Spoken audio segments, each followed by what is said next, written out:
Qual é, na sua avaliação, professor, a importância da ética num mundo em que valores perdem poder simbólico e cresce a percepção de que, acima de tudo, deve vir o bem-estar individual das pessoas?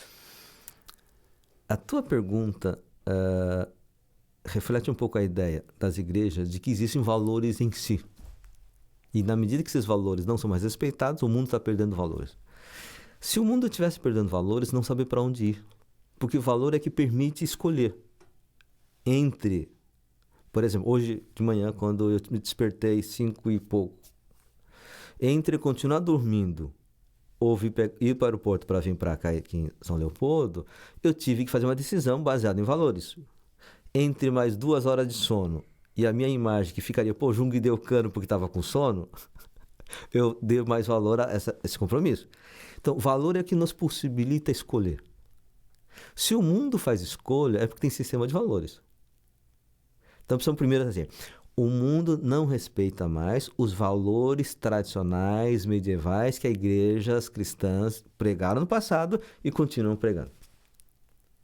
Quais são os valores que fundamentam hoje essa escolha? A eficiência. O critério principal é a eficiência. O que é mais eficiente e o que é menos eficiente. Então, e aí, uma coisa muito importante, tá? As faculdades de administração de empresas têm curso de ética. Eu fiz faculdade de administração em 75, tá? Na Universidade de São Paulo. Naquela época, ninguém discutia ética. Mas o que uma coisa tem a ver com outra? Agora, o desenvolvimento dos sistemas econômicos e o desenvolvimento da concorrência levou os teóricos da administração a perceberem que a questão da ética fazia diferença na produtividade. E hoje se discute ética nas empresas. Então, não é verdade que o mundo não tem ética. O problema é que tipo de critérios éticos estão sendo aplicados no mundo hoje. E como é que as igrejas podem propor outros critérios e sistemas éticos nessa discussão?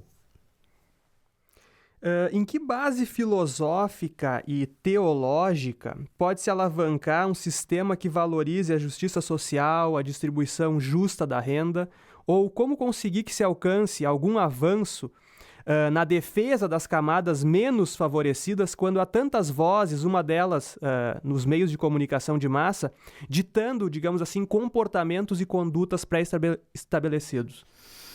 Eu acho que essa é uma grande questão hoje para o mundo da teologia, principalmente teologias preocupadas com a responsabilidade social ou inserção ou a encarnação da fé na história, né?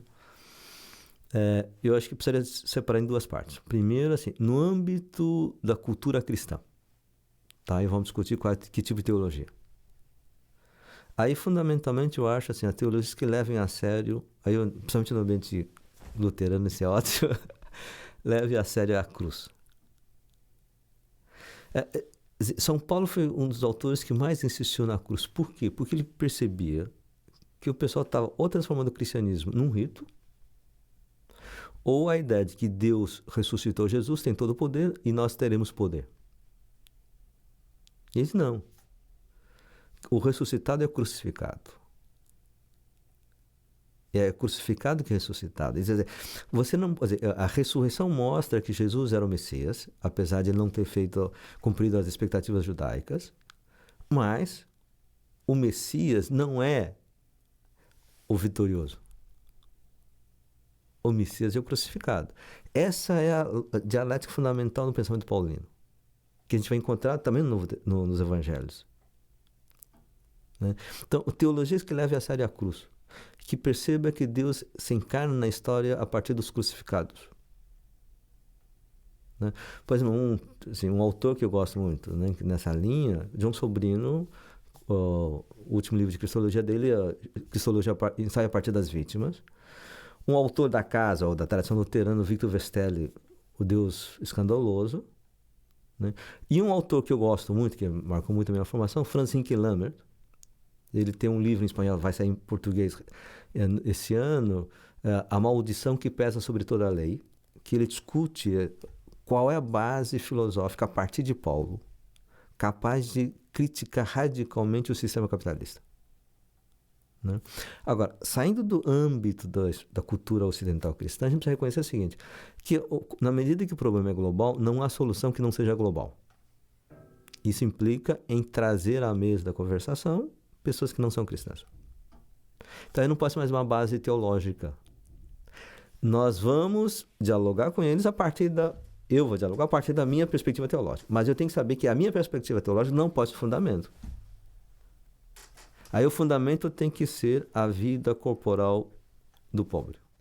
Para a gente ir encerrando nossa entrevista, professor, eu queria que o senhor comentasse um pouco sobre essa ideia de que, para que a gente possa operar essa transformação de um outro mundo possível, tá? E que esse outro mundo possível pode ser, inclusive, pior do que o mundo que a gente está inserido hoje, as igrejas precisam estabelecer diálogos. Porém, é uma afirmação sua, né? O diálogo interreligioso deve deixar questões de ordem religiosa de fora.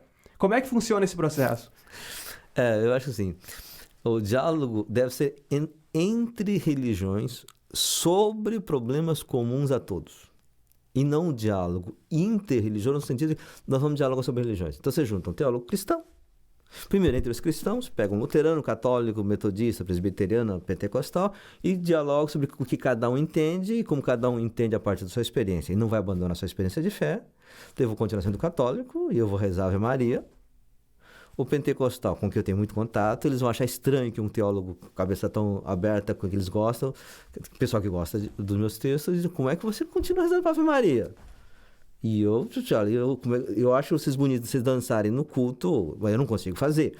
Então, cada um tem uma tradição. Mas então, bom, e fica. É um diálogo ótimo, uma conversa entre os amigos. Depois traz um budista, um muçulmano, e diz, olha, tem Deus, não tem Deus, é 3, é 1. Pronto, e o que faz isso?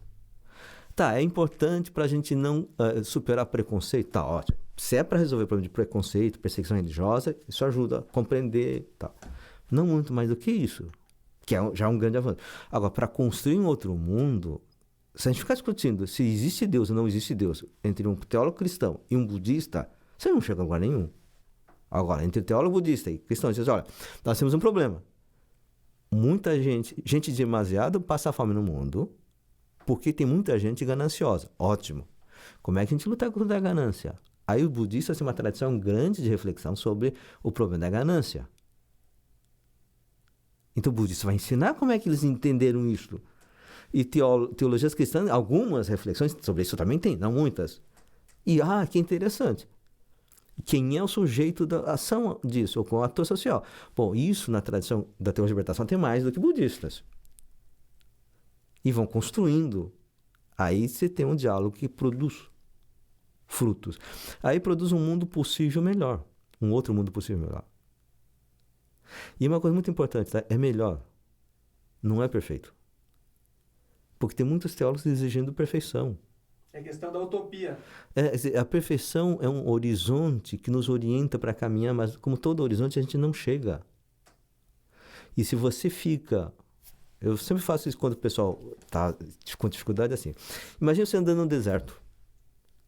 Se você anda e olha para trás, parece que não chegou olha para frente, não chegou a lugar nenhum. Foi tudo em vão. Mas se você marcou onde você saiu, olha para trás, você andou bastante. Mas não cheguei no horizonte isto. Eu tive essa experiência quando vim da Coreia para o Brasil, de navio. Foram 53 dias de viagem no mar. E eu vi o horizonte. No início pensava assim, 2 dias chego lá. 2 dias depois estava lá igual. Aí quando eu estudei Rinkilam, falando do utopia como horizonte, falei, é isto. Né? Então o que a gente precisa ter claro é reino de Deus é horizonte de perfeição, mas é horizonte. A plenitude é só na ressurreição, se Deus nos ressuscitar, que é bem luterano. Né? Salvação é graça. Aqui na história a gente pode, inspirado nesse horizonte, fazer um mundo mais humano, mais solidário, mais justo, melhor, em termos humanos. Um capitalista vai olhar o horizonte de acumulação infinita e vai dizer, o mundo melhor é o mundo com mais dinheiro. Porque o conceito de melhor depende do horizonte de perfeição. O que não pode é querer exigir isso. Aí você não se contenta com nada do que é possível. Aí, em vez de fazer o que é possível, só fala mal dos outros. E aí, eu acho que uma coisa assim, o Wasmer que dizia isso, tem muita gente, líderes, teólogos, filósofos, que estão mais preocupados em manter sua autoimagem de radicais do que realmente encarnar na história e fazer um mundo melhor. Eu agradeço pelas tuas reflexões, professor, tão instigantes. Muito obrigado. Obrigado.